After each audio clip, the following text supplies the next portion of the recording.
Good morning and welcome to Sunday worship at All Souls Unitarian Universalist Congregation of New London.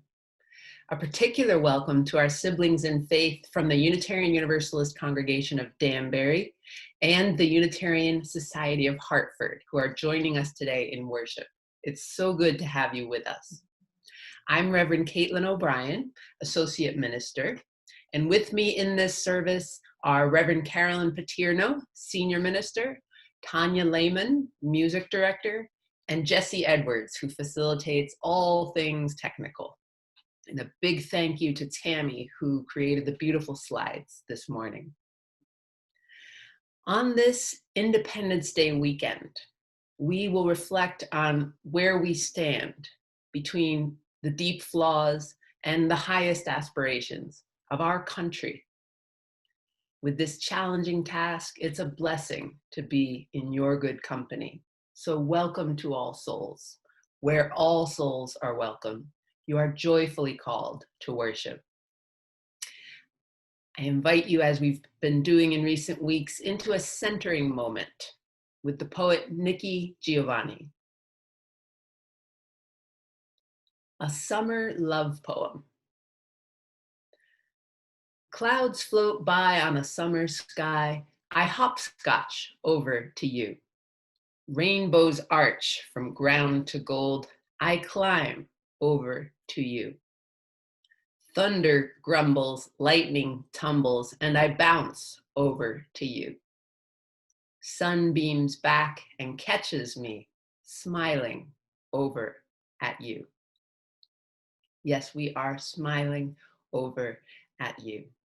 It is July, and this morning we welcome together the sights and the sounds of summer. May they guide us into our worship experience, our focus on what matters most today. I hope you'll join Tanya from home in singing our opening hymn, Turn the World Around.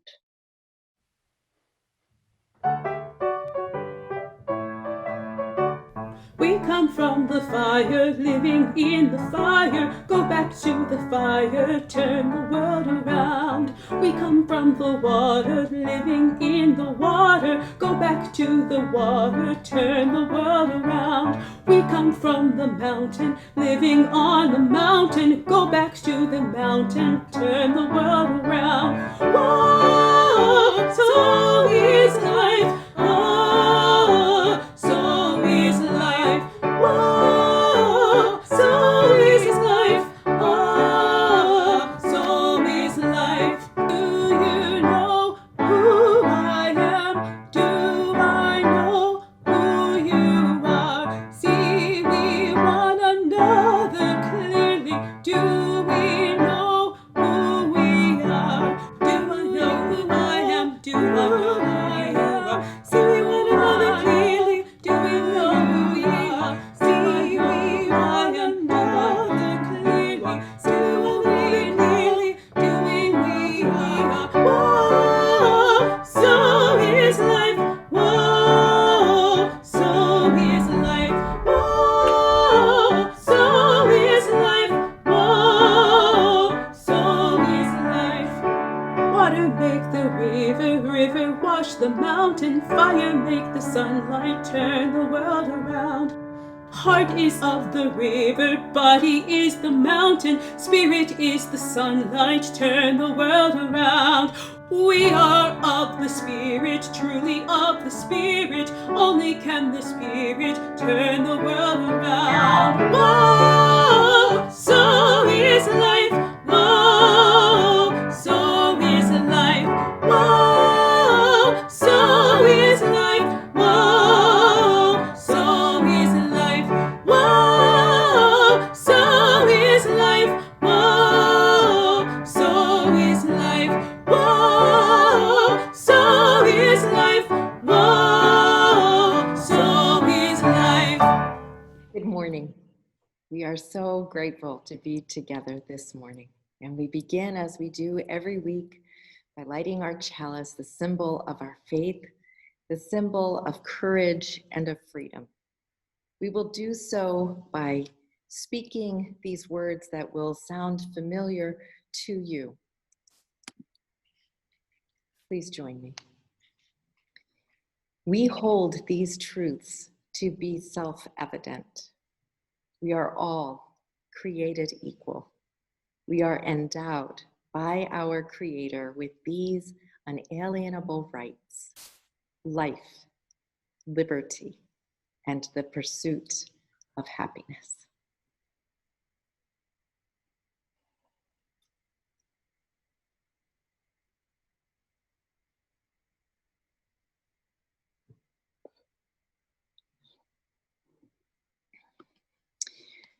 At the start of the pandemic's shutdown, we began to light an additional candle in our services, and that is one of gratitude, to remind us of the power of the practice of gratitude.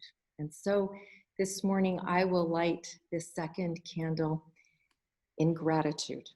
In this time that demands rapid and deep learning, we give thanks to the African American writers, thinkers, composers, and singers whose wisdom and gifts will be woven throughout the course of this service.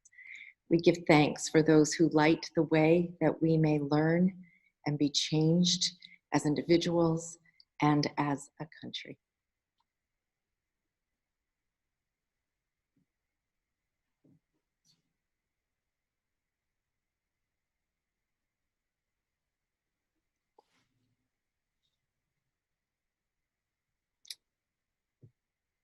Amen. Amen. In the 1776 Declaration of Independence, the Congress goes on at great length to list the injuries and usurpations of the King of Britain. Simply put, the writers of our foundational document had had enough. The 22nd Poet Laureate Tracy K. Smith used the erasure technique with the Declaration of Independence. That is to say, she removed sections of it, leaving fragments whose relevance she describes as, quote, uncanny and poignant. Declaration. He has sent hither swarms of officers to harass our people. He has plundered ravaged our, destroyed the lives of our, taking away our, abolishing our most valuable, and altering fundamentally the forms of our. In every stage of these oppressions, we have petitioned for redress in the most humble terms. Our repeated petitions have been answered only by repeated injury. We have reminded them of the circumstances of our emigration and settlement here, Taken captive on the high seas. to bear. Here ends the reading. 2 weeks ago, we heard Yemaya James sing the song "Oh Freedom" for her mother, Jessica James's ordination. With her permission, we're so grateful to hear it again today. Oh, freedom. Oh, freedom. Oh, freedom over me. And before I be a slave, I'll be buried in my grave and go home to my Lord and be free. No more weeping, no more weeping, no more weeping over me. And before I be a slave, I'll be buried in my grave and go home to my Lord and be free. Oh, freedom. Oh, freedom. Oh, freedom over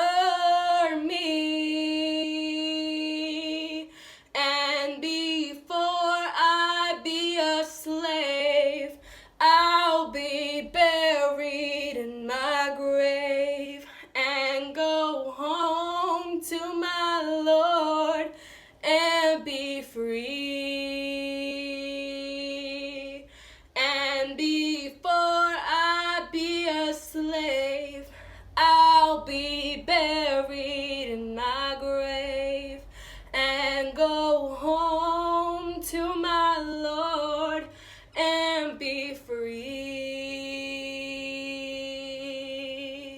Nehemiah, as we thanked you 2 weeks ago, we thank you yet again. Thank you so much for the gifts that you have shared with us. Thank you. It is many years ago, 1999, far away in Concord, California. I am serving as a student chaplain in a hospital that serves a large immigrant community from Afghanistan. One afternoon, I sit with an Afghani woman who releases this lament to the heavens as she quietly weeps.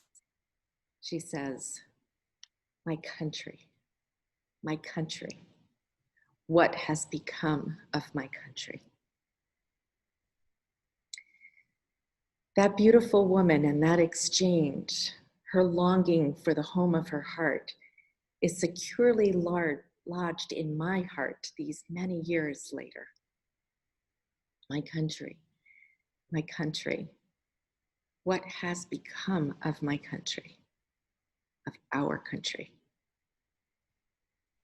It is a good question to ask on Independence Day weekend, especially in the year 2020.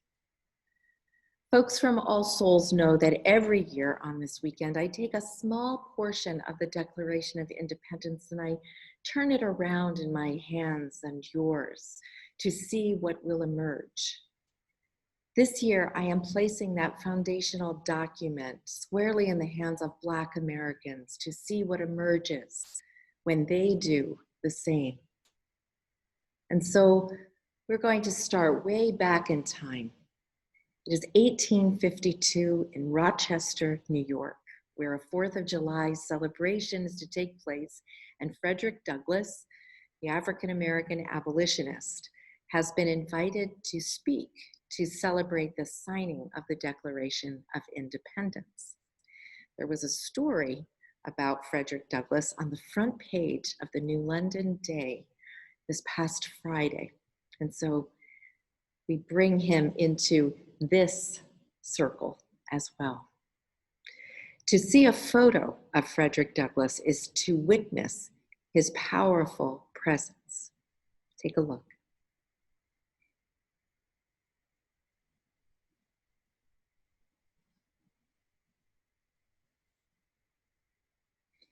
Douglass was known for his soaring oratory. This speech, entitled "What to the Slave is the 4th of July," is no exception. He spent half the year traveling the country and speaking to the throngs waiting to hear him hold forth.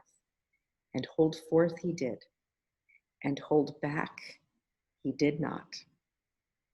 I hope you'll take the time this weekend to read the speech in its entirety. It's really remarkable. It could have been given at yesterday's youth-led Boycott the 4th of July rally here in New London, and it would not have seemed 148 years dated. He begins with qualified praise for the founding fathers and the experiment that is the United States of America. You know how we learn to offer criticism in a way that allows folks to better hear it.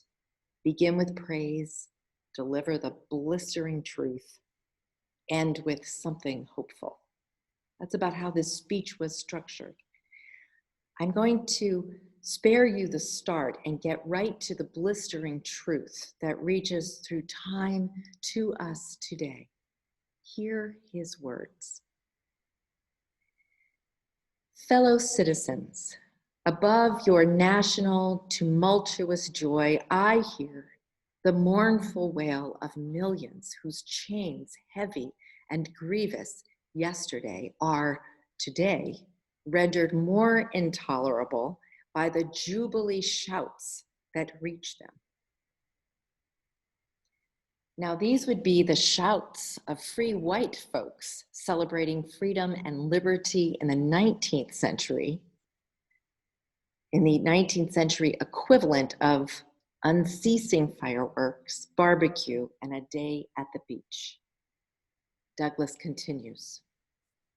I will, in the name of humanity, which is outraged, in the name of liberty, which is fettered, in the name of the Constitution and the Bible, which are disregarded and trampled upon, dare to call in question and to denounce with all the emphasis I can command everything that serves to perpetuate slavery, the great sin and shame of America. I will not equivocate. I will not excuse. I will use the severest language I can command. And so he warns us. He's about to get down and very real in the name of the Constitution and the good book, both of which are denigrated in the face of slavery. Douglass says it plain. Slavery is America's foundational sin. To put it plain, the American foundation is built on the sin that is slavery, and the people of the book are themselves the Masons. He anticipates his audience's response to this strong start, and he heads them off at the pass when he says, "But I fancy I hear some of my audience say, it's just in this circumstance that you and your brother abolitionists fail to make a favorable impression on the public mind. Would you argue more and denounce less? Would you persuade more and rebuke less? Your cause would be much more likely to succeed." Now, honestly, can you imagine? Well, of course you can. You've heard the same with every outcry that says, but all lives matter. You know that Mr. Douglass is having none of this nonsense. So he continues.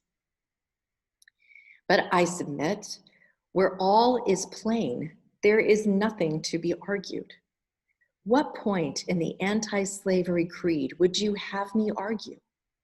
On what branch of the subject do the people of this country need light? Must I undertake to prove that the slave is a man? Would you have me argue that man is entitled to liberty, that he is the rightful owner of his own body?" Now, I imagine that there were folks getting mighty uncomfortable at this point. Even the white abolitionist Unitarian or the white abolitionist Universalist in the crowd was likely a little nervous and wishing that Mr. Douglass would make nice and tone it down. So take a breath, Unitarian Universalists of today, for 1852 has some wisdom for 2020. Douglass says, "At a time like this, scorching irony, not convincing argument is needed.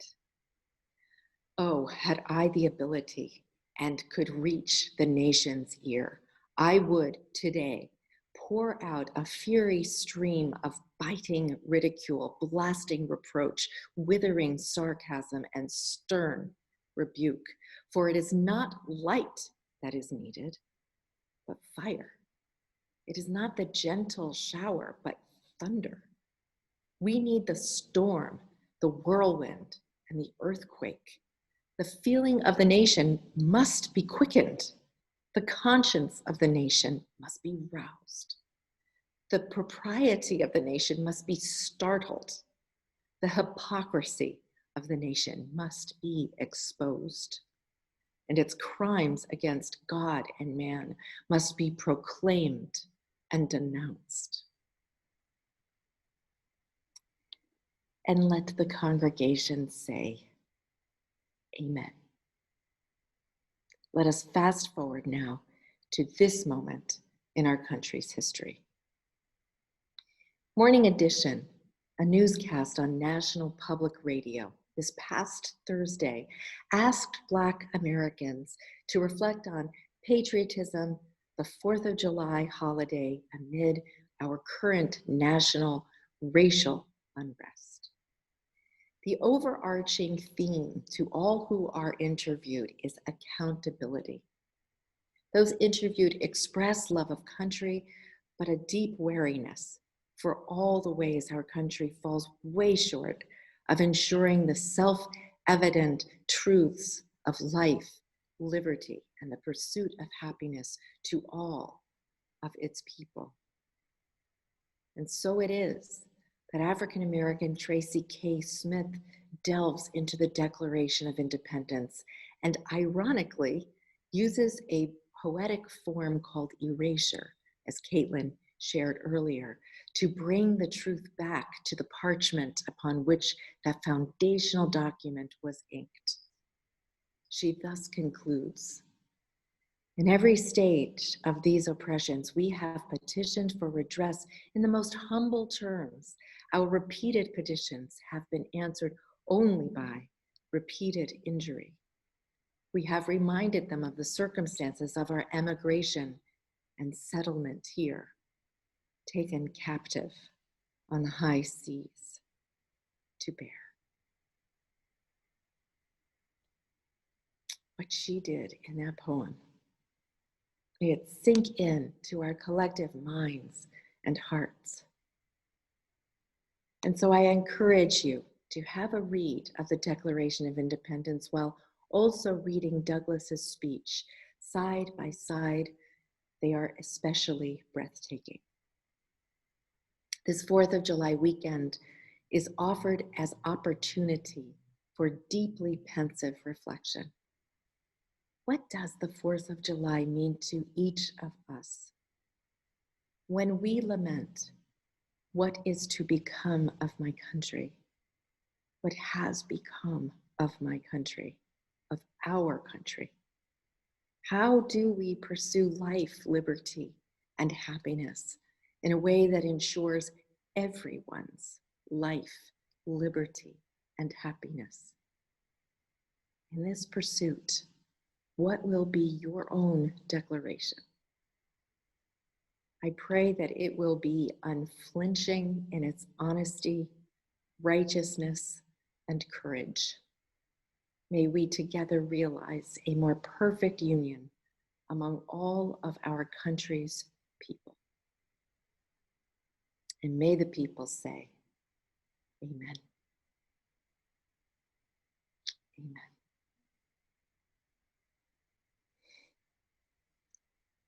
Several months ago, the All Souls Choir, led by Tanya Lehman, shared Mark Miller's anthem, "Show Us How to Love." Tanya and I thought it fitting to bring back this African-American composer's beautiful piece of music. And so we thank Tanya for bringing it to us once again.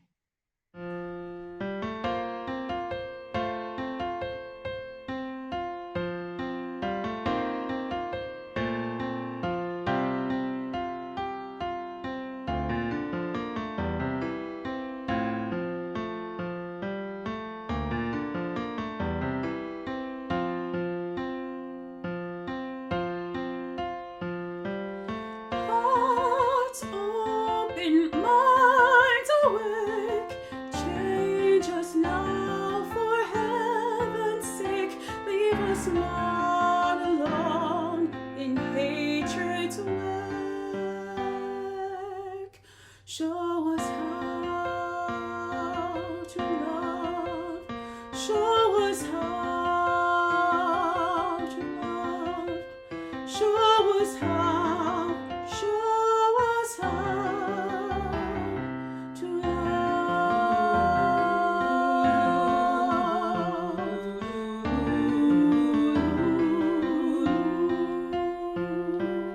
Hearts open, souls awake. Rules we make, we now must break with our very own lives at stake. We must learn to love. We must learn to love. We must learn. We must learn to love.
Thank you so much, Tanya, for bringing all of your voices into the anthem.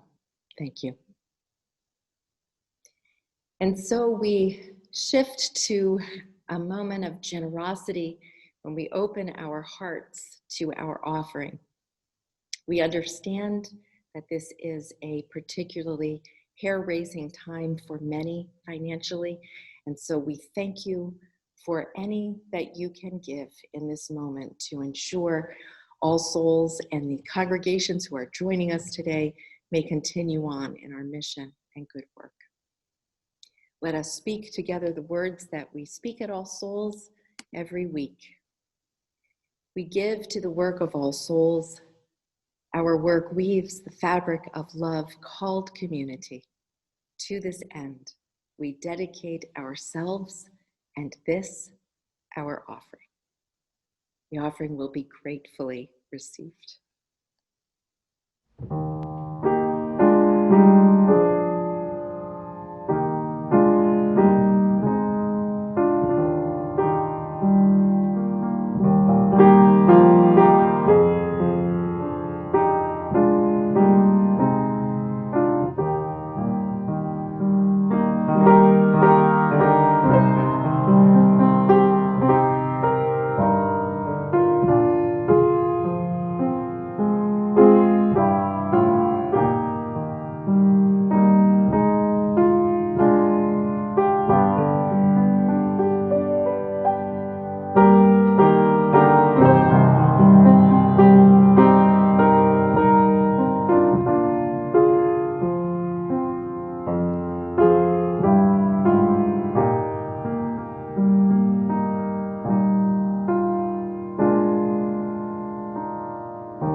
For all that you have given and sacrificed and shared, we thank you.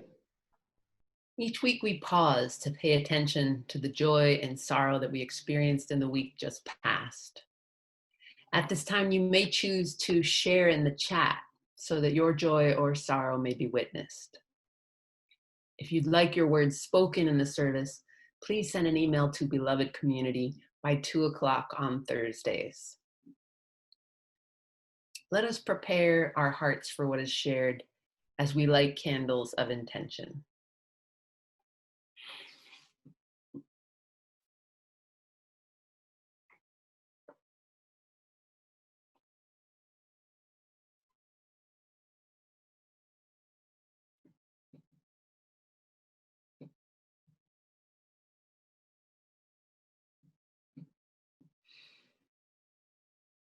We are sorry to share that while Maura was recovering at home from 2 surgeries on her leg, she fell and broke her wrist.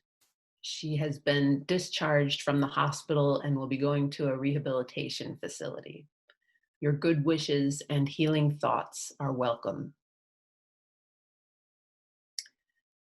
As you may have read in your weekly e-blast, it is with sadness that we share that Lorraine Allen died of cancer on June 19th after a brief hospitalization at L&M Hospital. We will memorialize Lorraine, a former president of All Souls, when public health concerns allow. By Beloved Community email, we heard in recent weeks from the following souls. Mary asked that we keep her friend Ed in our thoughts and prayers. His daughter died suddenly today at that time of a massive heart attack.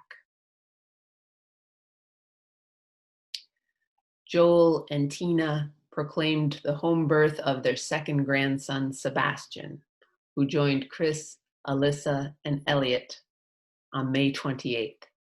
Parents are grateful that this little boy likes to sleep. And Sue shares that it was a joy to celebrate the 53rd anniversary of the Supreme Court decision in Loving versus Virginia, striking down all laws banning interracial marriage. Let us enter a space of prayer and meditation.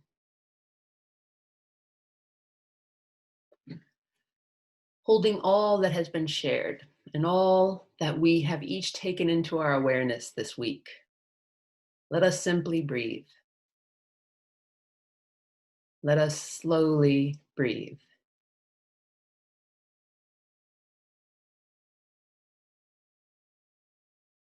To breathe takes on new meaning when victims and protesters have been shouting, "I can't breathe."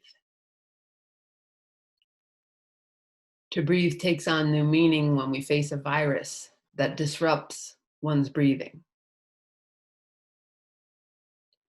This morning, we breathe knowing we were born with this faithful rhythm, knowing it is something to protect, knowing it helps us to stay in this moment. I invite you to settle in to an alertness to your source of life, to conjure that which holds and sustains you. And breathe it in for you and for all. Let us say amen. Amen. I hope that you'll join from home in singing with Tanya our closing hymn, "This Is My Song."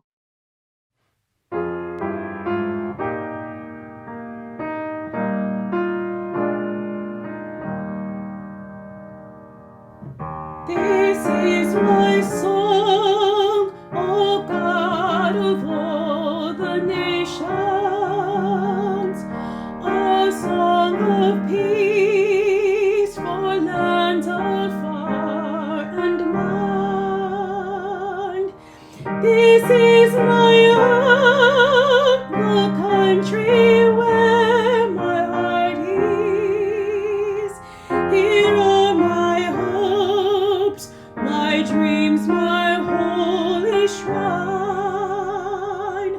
But other hearts in other lands are beating with hopes and dreams as true and high as mine. My country's skies are bluer than the ocean, and sunlight beams on clover leaf and pine. But other lands have sunlight too, and clover, and skies are everywhere as blue as mine. Oh, hear my song, O God of all the nations, a song of peace for their land and for mine.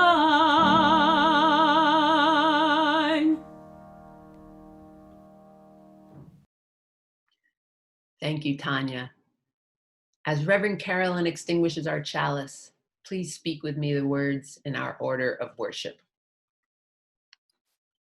Our service has ended, but our work is not yet done. May our spirits be renewed and our purpose resolved as we meet the challenges of the week. Our chalice flame is extinguished until once again ignited by the strength of our communion.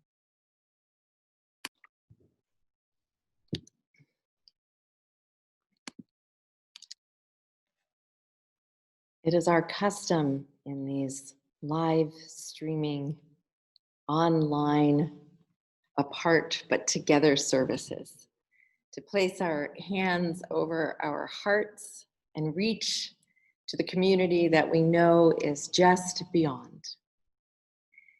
And so I send us forth with these words that concluded Frederick Douglass's speech, lo, these many years ago. He quotes William Lloyd Garrison, a poem that Lloyd Garrison wrote. And he says, I say, and let every heart join in saying it, Godspeed, the year of Jubilee. Godspeed, the day when human blood shall cease to flow. Godspeed, the hour, the glorious hour, when none on earth shall exercise a lordly power. Go forth. Indeed, go forth this holiday weekend with eyes and hearts and minds wide open to the possibility of the United States at this time and evermore. Go in peace and return again next week with great joy. Amen. Amen. Before we enjoy Gary's beautiful postlude, I have a couple of announcements for the folks in New London. We are having a flower communion car caravan on Saturday next week at All Souls, beginning at 10 o'clock, and flowers will be distributed from 10 to 11 o'clock. Don't all come at 10. We hope you will come throughout the course of the hour and receive from all of us a flower, and then we will on the next day, on Sunday, have our flower communion in a different way, but no less full of the love and beauty that the flower communion invites us into.